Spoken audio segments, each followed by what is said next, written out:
Hello बच्चों, let's read the question. The question is, if R represents the radius of the orbit of a satellite of mass ms moving around a planet of mass mp, the velocity of the satellite is given by. तो satellite की velocity जो है वो हम किस फॉर्मूले से देंगे ये हमें बताना है.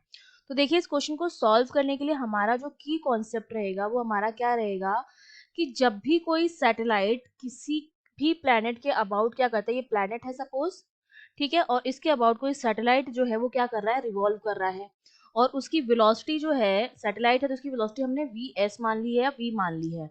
इसका मास जो है वो हमें गिवन है एम एस, और ये जो रेडियस है ये हमें गिवन है, ठीक है, जो हमें कितनी है, आर है, और इसका जो मास है वो एम पी है, प्लैनेट का मास. इसके चारों तरफ जब रिवॉल्व करेगा तो क्या लगेगा, टूवर्ड्स द सेंटर एक सेंट्रीपिटल फोर्स लगेगा जो बैलेंस होगा, क्योंकि इन दोनों के बीच में क्या लगेगा, ग्रेविटेशनल फोर्स लगेगा, और ये ग्रेविटेशनल फोर्स जो होगा और एक सेंट्रीपिटल फोर्स लगेगा बिकॉज ऑफ रेवोल्यूशन, और ये सेंट्रीपिटल फोर्स जिसको एफ सी कहते हैं which is equals to M V square upon R, this is balance by the gravitational force F G. ठीक है, ये हमारा की कॉन्सेप्ट रहेगा इस क्वेश्चन को सॉल्व करने के लिए.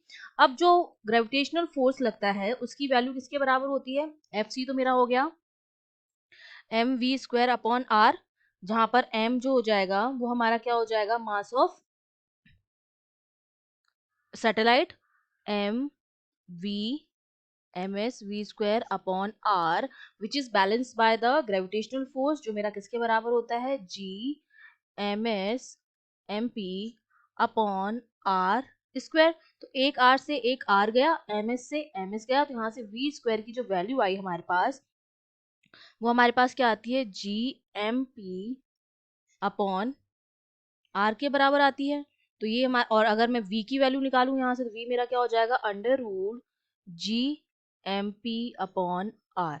ठीक है, ये हमारे पास क्या आ जाती है, वेलोसिटी आ जाती है उस सैटेलाइट की. ठीक है, यहाँ पर हमने s लिया तो s ले लीजिए, लेकिन क्वेश्चन में v लिखा हुआ है तो आप वी एस को v के बराबर लिख सकते हैं, जो हमारा कितना आया है, under root G M P upon R के बराबर जो है वो आया है. तो अब देखिए हमारा जो ऑप्शन है, पहला ऑप्शन है v equal to G M P upon R, तो ये ऑप्शन गलत है. सेकेंड ऑप्शन है V square equal to G M V upon R, तो ये गलत है. थर्ड ऑप्शन है वी स्क्वायर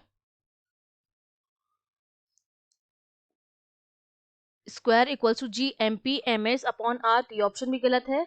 और फोर्थ ऑप्शन में हमें वी स्क्वायर जो दे रखा है वो स्मॉल जी के फॉर्म में दे रखा है, G M P upon R की फॉर्म में दे रखा है, तो ये वाला ऑप्शन भी हमारा गलत, क्योंकि हमारा जो वेलोसिटी आ रही है वो कितनी आ रही है, अंडर रूट में. अगर यहाँ पर पहले वाले ऑप्शन में वी स्क्वायर होता है ये, तो पहला वाला ऑप्शन जो हो जाएगा वो हमारा क्या हो जाएगा, करेक्ट हो जाएगा, और बाकी ऑप्शन जो हैं वो क्या हो जाएंगे, रॉन्ग हो जाएंगे, क्योंकि वेलोसिटी की इक्वेशन में जो मास आएगा वो प्लैनेट का मास आएगा और रेडियस आएगी, जो हमारा सैटेलाइट होगा उसका मास नहीं आएगा. ठीक है, तो सी और डी और बी ऑप्शन तो आपके क्या हो जाएंगे, रॉन्ग हो जाएंगे, ए ऑप्शन आपका क्या हो जाएगा, करेक्ट हो जाएगा.